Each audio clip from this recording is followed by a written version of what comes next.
Welcome back, everybody, to the Halo Podcast. I am your host, Noe, and thank you back for tuning in. We released our next episode the week after next week, I believe, but we have one already released this week. It's about dancing, because we do have a dancing event coming up for Halo, so check that out and let us know what you think. And thank you for the ones that came to our scavenger hunt event. It looks like a lot of people enjoyed that. We're glad that we actually brought that up. And then, a lot of people had some good engagements on that. But and I am not the only one here today. I have two people. On my right, I have Rosa, the secretary of Halo. And then I got Andrew on my left with being the recruitment membership director. Yeah. So, hey guys, welcome in. How are you doing? I'm doing well. This is a pretty exciting thing that we'll be talking about today, so I'm excited. Yeah, same. I'm a little nervous, but Oh no, yeah. But before we get into today's topic, I just want to see how you guys been. How you guys doing? Doing good? Like, what do you got going for the weekend?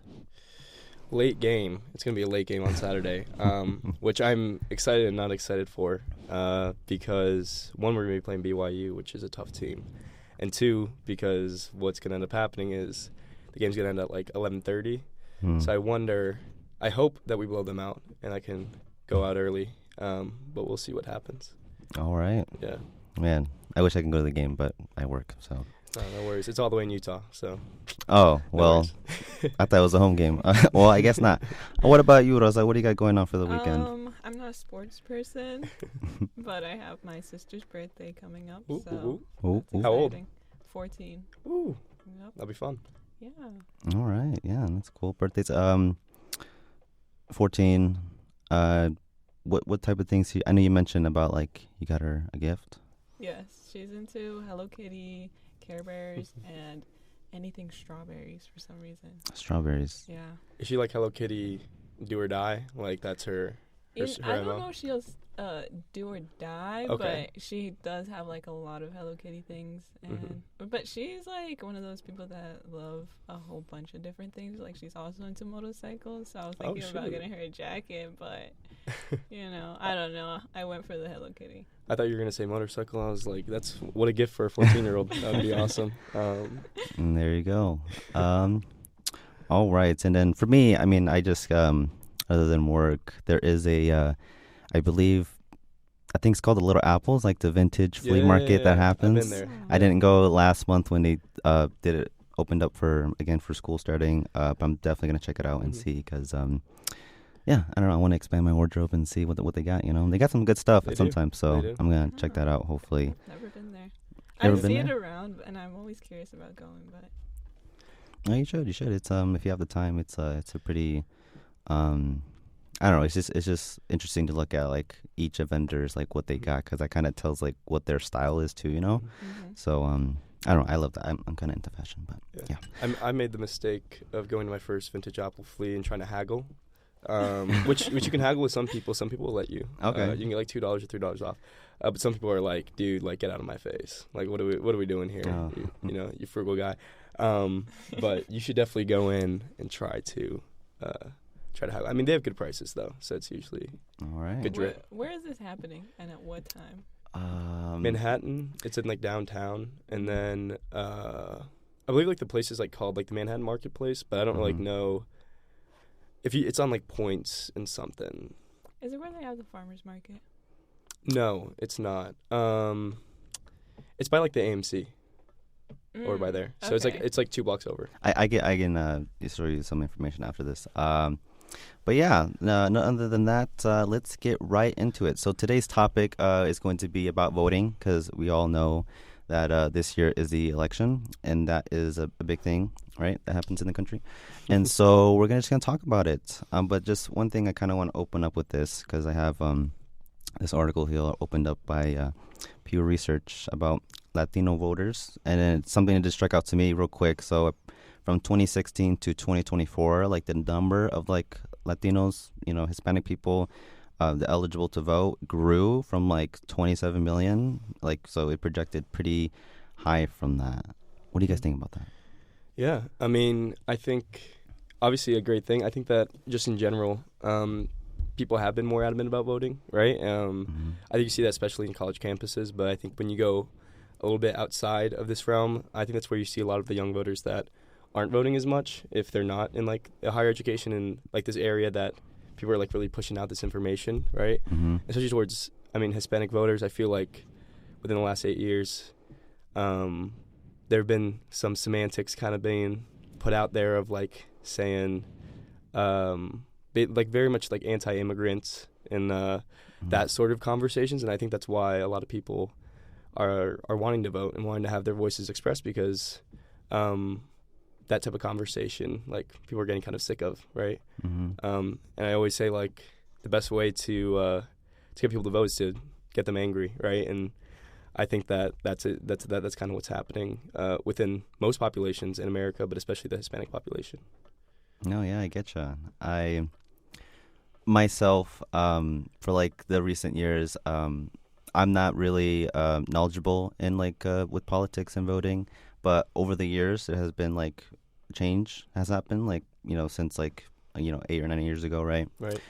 To where like the change is now actually present, like around my environment, to where like like okay, so voting seems like it does actually do something. So now I'm like, okay, so let me kind of dig into that, because like particularly like for me when I'm not knowledgeable in something, like I always want to learn more, and so I think the best way to do that is just to take in like what's going on and what other people are thinking, and so with that, like Rosa, like do you know how you feel about when it comes to not in this way of like how do I put this, like what do you think about when it comes to learning new information, like with politics, like when like someone is like unknowledged, right? Like how can they go about learning something, right? About that. Like, do you think is it a right or wrong way, or like what do you I like? don't What's your think thought? there's a right or wrong way. I think it's good to be curious, ask people questions. Mhm. Maybe like the wrong way would be like sticking to like one side. It's like say if it's political and it's left or right, like sticking to either left or right. I think Mhm. it's important to like be in the middle and like look at everything that's going on around it. Yeah, always be curious, Yeah, ask questions. I think it's especially hard nowadays to get into politics just because of like kind of, I mean, social media is just so prevalent. Like a lot of our social media is kind of untapped in terms of like checking for correct information and such, right? I mean, Right. like we talk about misinformation all the time, but like really, I think that people kind of fear going into politics because there's so much information and bad information out there that they don't want to have a misinformed opinion, which I think is super valid. Mhm.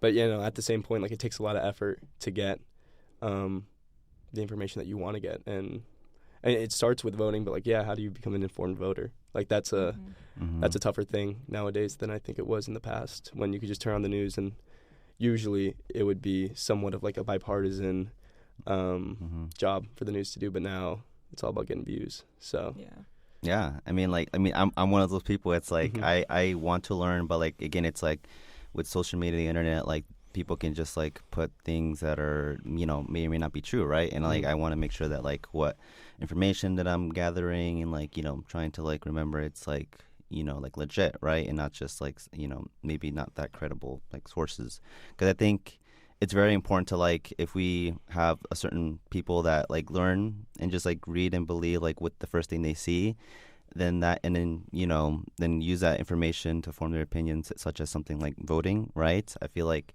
that it could be a bit tricky into like how that can go about. Like what do you guys think about like social media, because I know you just mentioned it, Andrew, because again like a lot of things can be put on the internet and it's hard to whether or not to find like the truth, right, of like some of the information that we want to learn. So like do you guys think that social media like plays like a big role in terms of like learning information such as voting? Yeah, I like was one of those high school kids where they grew up learning their news off of Twitter.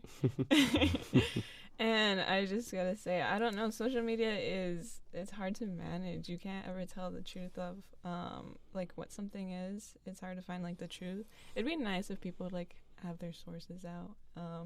but Mhm. obviously, like, it's not really possible. But yeah, what do you think?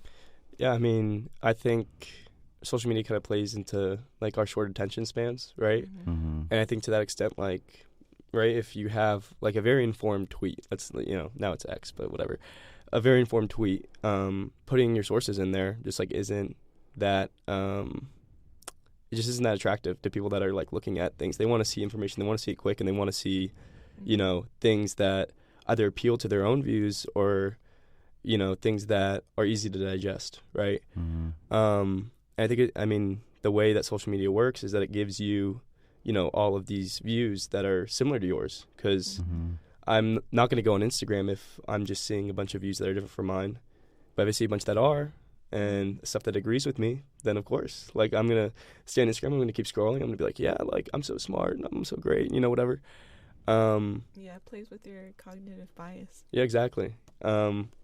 So yeah, I mean, I think it's just but then you see the positive side, right? Like, you have a lot of people who are like talking about pretty major issues, and you have this kind of globalization of, if there are wars or if there are injustices happening around the world, like, we're knowing about it, which I think is incredibly valuable. Like, that should be the way that we are using social media. Mhm.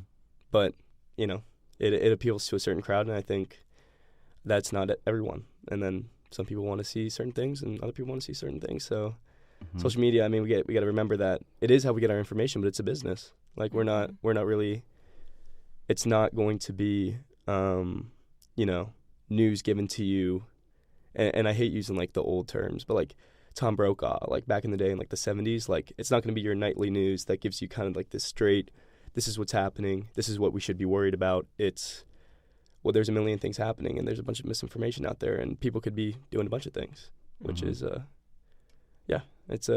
it's tough to navigate it. No, yeah, it is for sure. Because I mean, like, in like social media, like, it's just like on our fingertips with the phone, and it's just like kind of like that dopamine hit. Like, you're just seeing Mhm. the information that it is. Because like the algorithms with these like platforms, like, Right. again, it adjusts to like what you liked and engage with. So it's like that's always going to be like constant. Like, you're always seeing that in your feed. Because not many people to where they don't like typically watch news like they did, maybe years ago, to where they just sit in their TV and then they have like the newscaster or somebody like talking, or like those news channel, like the new news channel, I guess, for the lack of a better term, is like our phones, like Right. all those things, and just watching them. And then podcasts, right? That's Mhm. another way of like how they get information out in all sorts of ways.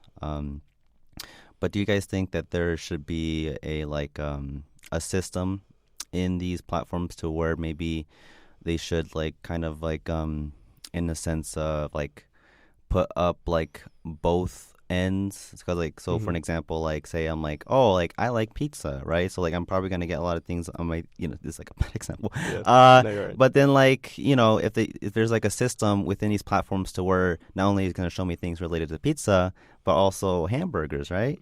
And like the Mhm. other side of like, pizza for the hamburgers, right? We'll put those too. Like, do you guys think like there should be like systems in place for those, so for these like social media platforms, to maybe they can see the other side of like what their depends on what it is. So like, I guess, pizza, burger, things like, I guess in that sense. Yeah. I think it's a tricky line to kind of cross, because Mhm. one, you're talking about, and I'm going to reiterate, and I hate, like, I hate this view, but it does hold a lot of, I guess, merit, is that these social media companies are here to make money, right? Mm-hmm. And if our government, or if we pass certain laws or have certain requirements towards maybe trying to make the information more correct, is that an example of government censorship? Is that an Mhm. example of, if I want to lie in real life, lying isn't a crime. It's bad practice. Like, I don't think many people see lying as a good thing, but kind of where do we draw that line of saying, well, is it because it's a international media organization, do we want to kind of give them a little bit of things because they have a lot of credibility, as opposed to John, who has 14 followers and is just yapping about, whatever. Mhm. And then, Elon, right, he bought X, and he said that he laid off 80% of their people, because that's what they were doing. They were trying to make sure that the information that was on Twitter was correct. Didn't want to spread misinformation. Didn't want, obviously, inappropriate things that go against their user guidelines. But now Elon's saying, like, hey, like, Twitter should be a free space where anyone can talk about anything. And, you know, there's definitely a middle part where, like, you can probably put something up and say, you know, let's not allow these people who have the little check marks to spread like this type of thing, because they have a lot of influence as opposed to other people. But it really comes down to how can we make this profitable for these companies to do that, and usually you can't. So, what do you think, Rosa? Yeah, it's tricky. Like, I was thinking about that censorship, and you know, these companies, they have freedom of speech, and we all have it too. It's just, I don't know, it's really tricky to talk about. Like, because I would like, personally, to have that option. You know, you have both sides of things, or like a nonpartisan side of things. But yeah, it's just hard. It's hard to do. Can't really do it here in the U.S. Yeah, it's kind of I don't know. I think when we like get into that type of thing, it's just tricky. Like, unless you know like what's going on behind the scenes, it's like, okay, so like I guess you just have to like take what's being presented right in front of you, right? So, talking a bit about this a little bit now, I kind of want to know your guys' experience, particularly like something that maybe has came into place with voting, right? And then you saw that change, like in real life. Like, have you guys had that experience before? Like, oh, like we voted for this, and like, oh, look, it's happening right, you know, or my environment. Do you guys have experience with that? Yeah, I guess I'll start. So I was born in Florida, right? And at the time when I was in Florida, the voter restriction laws like really weren't a thing. We still had like the Supreme Court precedent that was going on, eventually got repealed.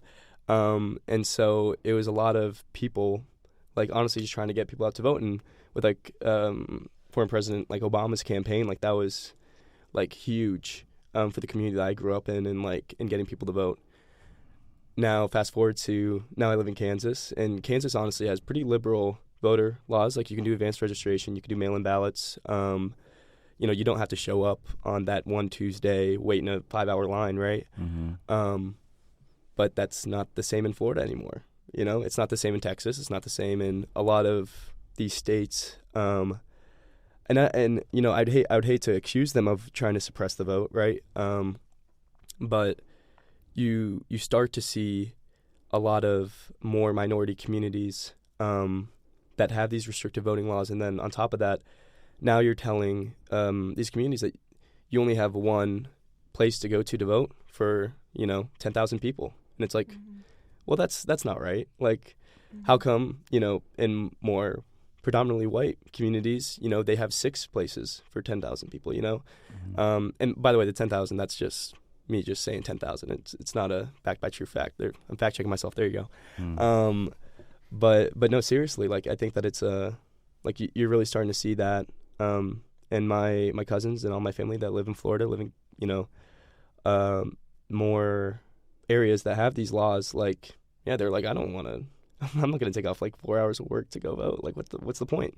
You know? And it's just one vote. Like, it's not going to change anything. And it's not going to, and imagine that mentality when it's taken by, you know, hundreds of millions of people. So, yeah, it's a frustrating thing.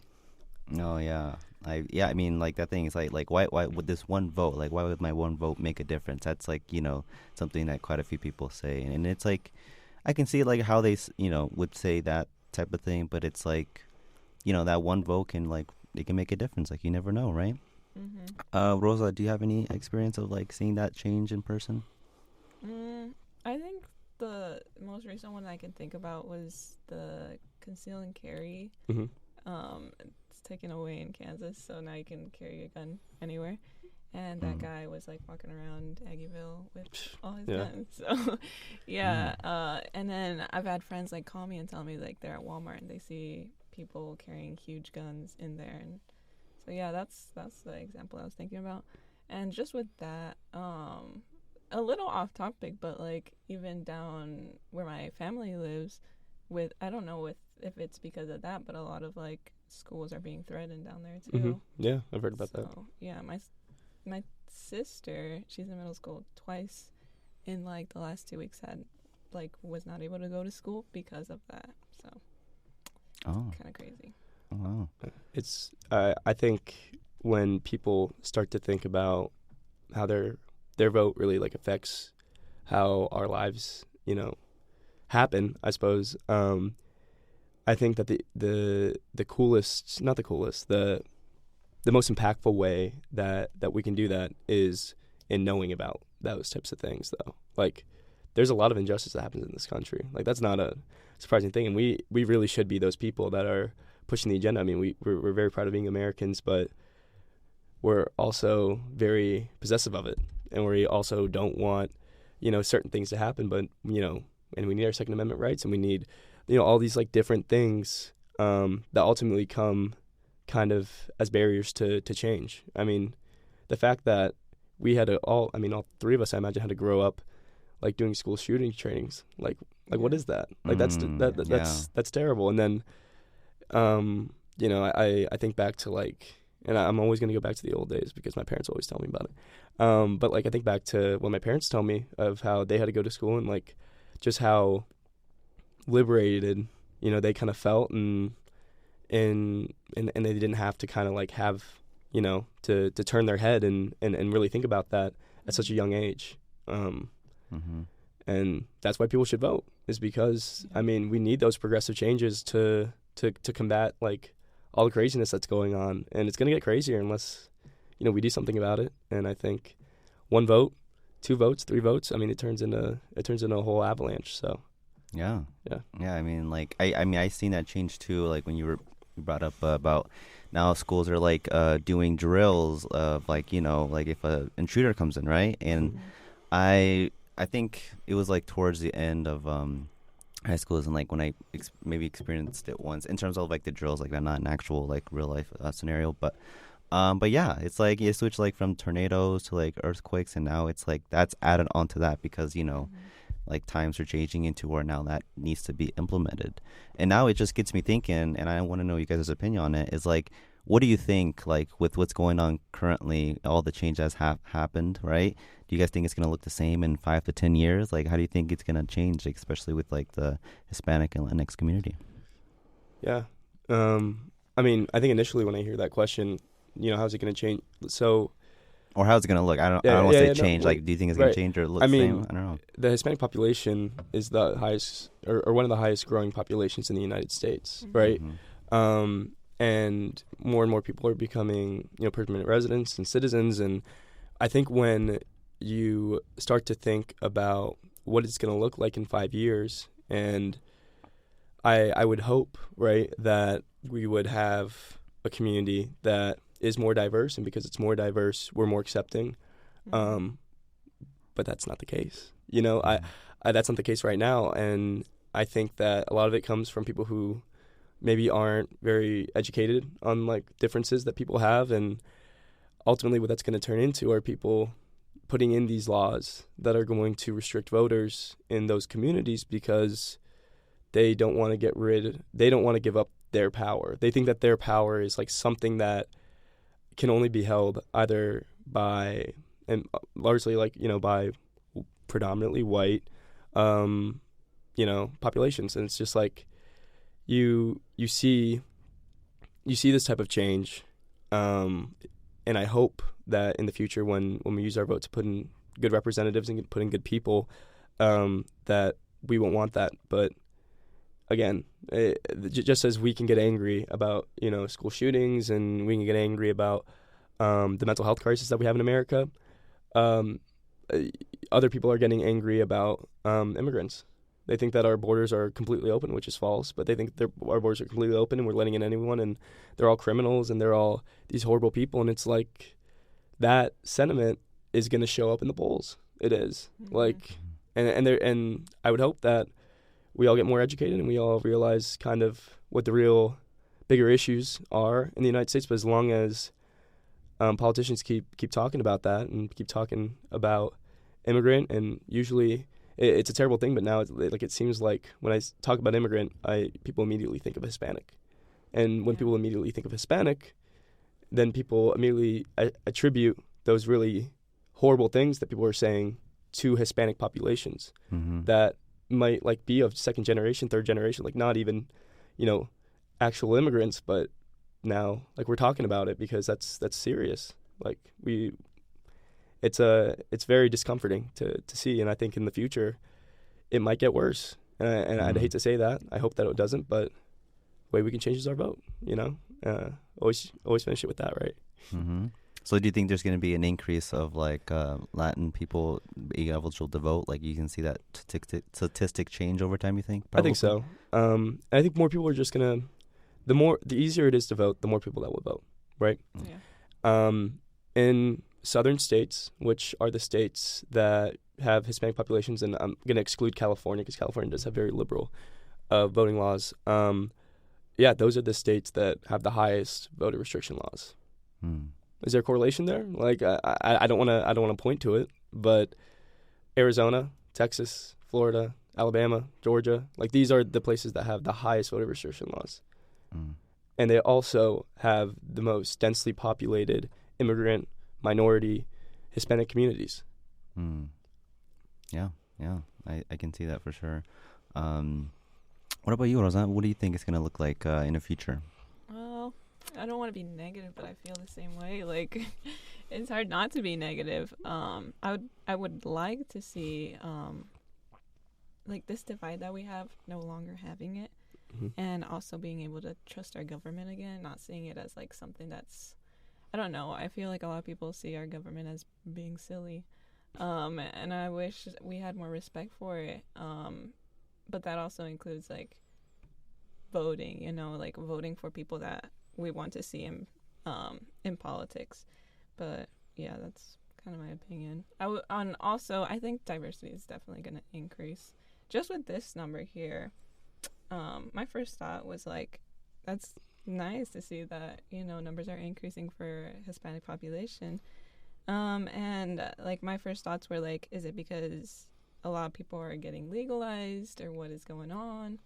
But yeah, at least for like my family, my experience is that my family did get legalized. So that's beautiful to see those numbers. Yeah. And I hope like there are more families that experience that too. They get that positive change that comes through. And I definitely, I think the number is definitely going to increase, right? As the years go by, that more Latin people, Hispanic people are going to be able to get into those like voting things and whatnot. But yeah, hearing a bit about what you guys are talking about, it's like, again, like I'm learning. Like I mentioned earlier that like I'm not well knowledge into this subject, but I, talking about it a little bit now, like I didn't know some of these things that we've been discussing so far. And it just gets me thinking too, like how much, I mean, not only me, but anybody else that's also like not knowledgeable, like how much, I have, to learn, right? If I'm wanting to, be able to be knowledgeable and vote for the things that I think that will make a change, right? For the not only myself and, the people close to me, but also for like the communities, right? That are out there, not here just locally, but other areas of the country too. Wow. I think in kind of where you're pointing at is, how can we be more educated, right? And like we kind of talked about this earlier, but I mean, really, it isn't really about what media you consume. It's about how you consume media, right? And so I think people need to start looking at the information that they see on social media. And I mean, you're seeing this type of stuff integrated in the education system in California right now, where kids are getting taught media literacy. They're getting taught how to see what misinformation looks like typically. And I think that's important. Like that should be what we are teaching in schools, because that's what's gonna, it's these next generations. And I think we're probably way more educated on how to use our phones. But like my dad, I love him. I love my dad. But he'll just send me like the craziest things, and I'll be like, that's just flat out like not true, right? And he'll be like, but did you hear they did this or that? And I mean, in a generation that saw news as being largely nonpartisan, and it was usually informative, of course he's gonna see something on Twitter and say, yeah, that's true. And we have the privilege of kind of growing up in this era of having our phones and all this stuff, but largely it is the older populations that vote. And so that is why we're seeing a lot of that misinformation being spread. And we might think that it's so easy to look at and just be like, no, that's stupid. Like, I think it was former President Trump in one of his debates, he was saying, like, there are millions of people that are, like, hundreds of millions of people that are, like, going in New York or something, immigrants he was referring to. And I was like, no, there aren't. like he meant, like, in a certain time, 1 year, hundreds of millions of immigrants were going in New York, like Statue of Liberty. And I was like, that's not true. Like, that's flat. I mean, like, the amount of immigrants that we get are hundreds of millions, and they're all going to New York, like, and they're all ravaging these, whatever. But then you have someone who's older, who sees someone that's in that position of influence, and they say, yeah, that's true, and we have a real problem here. That's how people get energized. That's how people get angry and vote. And so I think it's just we need to be taking what we see on social media with a grain of salt, and we need to be very smart about the people that we follow and the influencers that we trust to get our information. And to be perfectly honest, there are a lot of influencers that are getting into politics that became famous on TikTok or became famous on these things, which I think is fantastic that they're using their voice. They should be using their voice.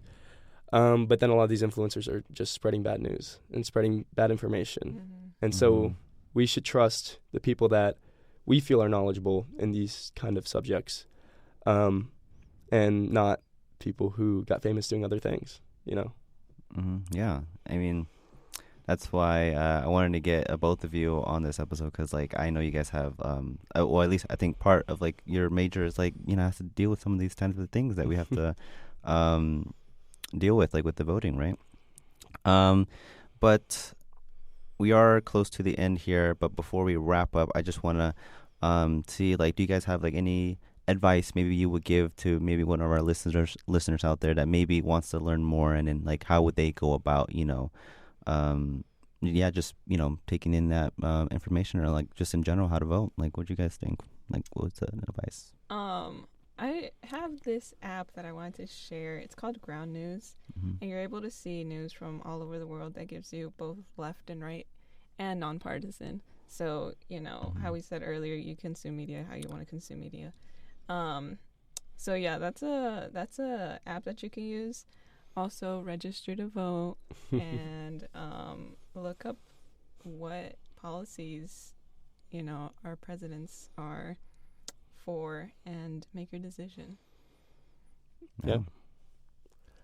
I mean, I had a conversation with someone yesterday, and he told me that if our vote mattered, then they wouldn't let us do it. And I thought, what a terrible mindset to go into this year, because I've been fairly pessimistic during this podcast, right? But I think that in order to change the issues, we have to see the issues. And I think people thinking that their vote doesn't matter, or that, it's these big dogs, Illuminati-esque people that are really deciding these elections, I don't agree with that. I mean, I really do think that we make our voices known by going to the polls. We make our voices known by posting on social media. We make our voices known by having these conversations. And in an incredibly politicized world, these conversations aren't really had because people are afraid to talk about politics. People don't want to get into politics. It's messy. I mean, I think when people think of a person who goes into politics, they think of someone who is corrupt.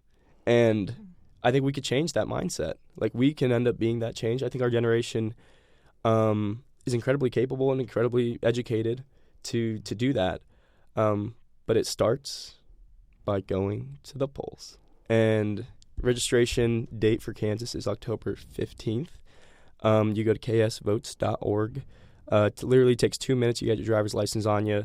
You can register to vote there. And if you are not in Kansas or not from Kansas, you can register in Kansas, but if you don't want to, you go to vote.org, and then you can click on your state, and they can kind of let you know how you have to register to vote in those states. But usually in most states you can register to vote online, so which is a great thing. I'm very happy that states aren't restricting that. So there you go. Well, there you go, listeners. That's some stuff you can go about and how to go about to vote. But that is going to wrap it up for this podcast here. Thank you so much, Andrew and Rosa, for being a part of here today. I learned a lot of stuff today. I'm definitely going to take this information and just like learn more. Because like I feel like even with the people that like know more, like, cause definitely there's people that know more about this subject than we do. Like there's always more to learn. Like I'm always willing to learn. But yeah, thank you so much for tuning in, guys. Make sure you follow our Halo Instagram for following our other meetings and any information relating of the sort. That's going to be it. So thank you so much for listening, and we'll see you on the next one. So till then, peace out.